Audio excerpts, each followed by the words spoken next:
everybody and welcome back to Witchfix. I'm Sarah and today we're looking at another book by Syd Moore. I think this is going to be the last one of theirs that I look at. I've done two before. I can't remember what they were called. I feel like one was just called Witch Hunt and one was like the Strange Essex Mysteries of Strange Magic. I think it was called Strange Magic.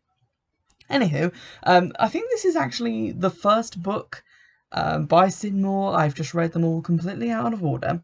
And I think if you've listened to the reviews of the other two, you'll know that I didn't care for them that much. There was some stuff that I liked, some stuff that I didn't, but in the end I feel like, for me, the negatives outweighed the positives. Which was why it was so surprising that when I started reading The Drowning Pool, I was very quickly engrossed. I really enjoyed this one, and I feel like I liked it the best out of all three of the books by Syd Moore that I have read. So, I recommend starting with this one, which makes sense because it's the first one. I'm incapable of reading things in the right order. So the blurb for this one is this: death is not the end. Relocated to a coastal town with her young son, Alfie, widowed teacher Sarah Gray is slowly rebuilding her life. But following a séance one drunken night, she begins to be plagued by horrific visions. Her attempts to explain them away are dashed when Alfie starts to see them too, and soon it seems that they are targets of a terrifying haunting. Convinced that the ghost is that of a 19th century local witch and her own namesake, Sarah delves into the local folklore and learns that the witch was seen as evil incarnate. When a series of old letters surface, Sarah discovers that nothing and no one is as it seems, maybe not even the ghost of Sarah Gray. So the blurb, I would say, is fairly accurate. The one thing I take issue with is that it says that she attends a séance or takes part in a séance. She doesn't. Her and a bunch of friends just take some wine into a local park and chat about local legends. And this is attributed to like stirring up this ghost spirit. But that's not a séance, I will say. It can definitely qualify as maybe like grabbing the attention of the dead, but séance is pushing it pretty far.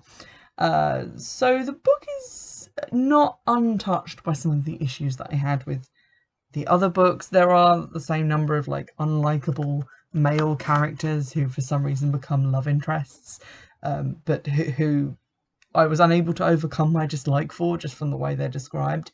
So there's a little bit of that in there.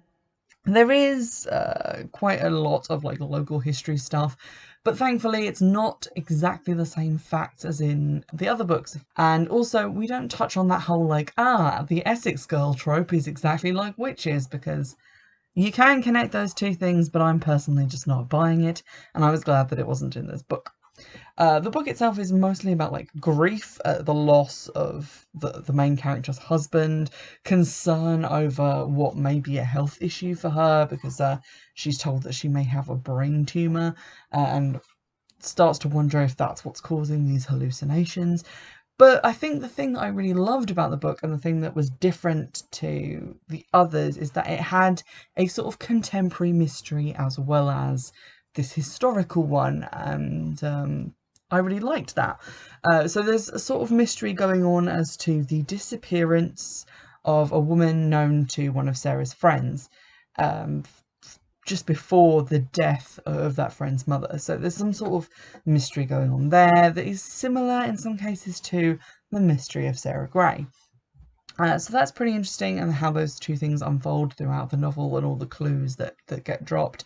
The ending is really satisfying and quite intense. There's a lot of evil monologues. There's a lot of like stuff going on. Everything gets wrapped up really neatly, and it also has a lot of ghost story elements, mysteriously moving and appearing objects, visions, that sort of thing. That happens a lot. So it has all of that stuff that you would want from a good ghost story. From my perspective of like reading it as a book about witches, there was a bit of that in there. There was a little bit of discussion of like the witch trials, not as in-depth as in other books. I feel like maybe they had to cut a lot out, and maybe the editing was like less heavy as the books went on, because this one it is quite pared down. But we do get to find a lot out about the life of Sarah Gray, the accused witch, and the tragic story of her life, and that's quite interesting. I feel like I wanted more like of a snifter of contemporary witchiness, just kind of threaded in there. Sarah does have a contact who she Skypes with, who's like this kind of Californian hippie woman who's into like new age stuff.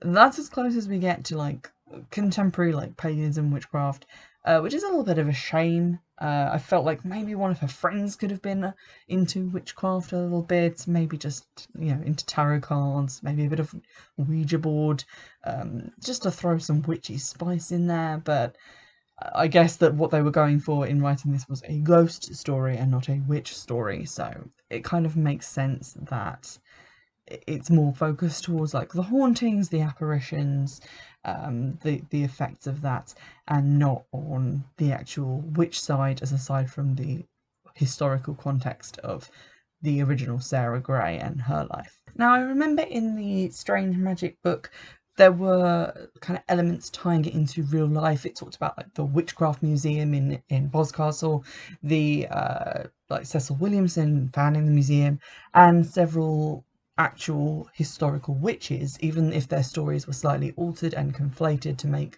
kind of a new character. I don't know if this book does that. I have looked, like, Googled around, and Sarah Gray doesn't seem to be like a real historical figure, and the story isn't like kind of modern enough, obviously, because I think the one in Strange Magic involved like an actual skeleton, but this just is referring to like stuff way back in time, so it wasn't like unique enough that I could Google around quickly and find if it was actually a true story in any sense. I don't think it needs to be, but it was just, you know, interesting to try and find that out. One of the things that is repeated, although not as badly as it was in one of the other novels I looked at, there isn't so much of the every chapter ending with a, if I'd only known then what I know now, then maybe this terrible thing wouldn't have happened. Please keep reading. It happened a few times in the first couple of chapters, and then later on, sort of in the midsection, I think there was one more, but it wasn't as prevalent as in another book that I looked at. Can't remember if that was a Syd Moore book, but I feel like it might have been. I find that kind of annoying. It feels like you can do that maybe once, and then if you continue to do it, it's just like, be confident that I'm going to read the rest of your book. Although I did just do a video of like books I didn't finish, but you know, at least act like you think I'm gonna keep reading. That was a little bit kind of irritating. I usually find kids in books really irritating, and people who are mothers, because there's like this constant like being bogged down by like, oh, she has to explain where the kid's gone and what the kid's doing. It didn't suffer from that at all. It was pretty well balanced and realistic, so I enjoyed that. The only other thing that slightly spoilt my enjoyment of it was just a personal taste thing, in that I don't really like cliche elements to ghost stories. The front page of the book, like the front cover, says that it's a reinvention of the ghost story, and I don't really buy that because it seems to be quite typical. You know, you've got things moving on their own, strange noises and smells, actual like physical apparitions of people, and occasionally the main character Sarah will just stop and have a flashback to Sarah's life, like the previous Sarah. This is a confusing book to talk about. And none of that seemed like particularly like a reinvention of the ghost story. It just felt like a normal ghost story. I can't really blame the book for that, because the book didn't tell me that it was going to be a stunning invention of a ghost story. That was the Guardian quote that got put on the cover, probably by like someone else in the marketing department. But it did feel like it was kind of like, oh, we're so new and different, whereas it kind of reminded me of at least 30 other books and films about ghosts that I have seen or read previously. So I kind of wanted it to maybe go into that more magical realism area where there weren't like these actual apparitions like appearing as concretely as they were, maybe just things out of the corner of the eye.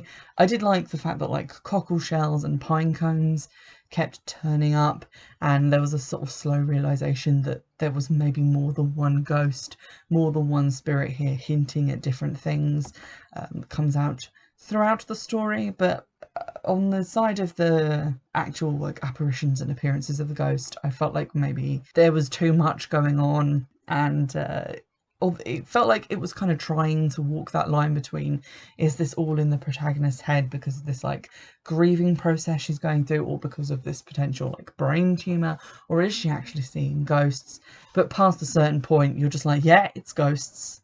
It's clearly ghosts, because it's gone past the point where you can write it off as either of the first two things. Definitely ghosts. So it feels like it kind of messed around in that more literary kind of area, and then became more commercial, more about like real ghosts later on. So that was a little bit odd, and not really what I thought I was in for when I started reading it.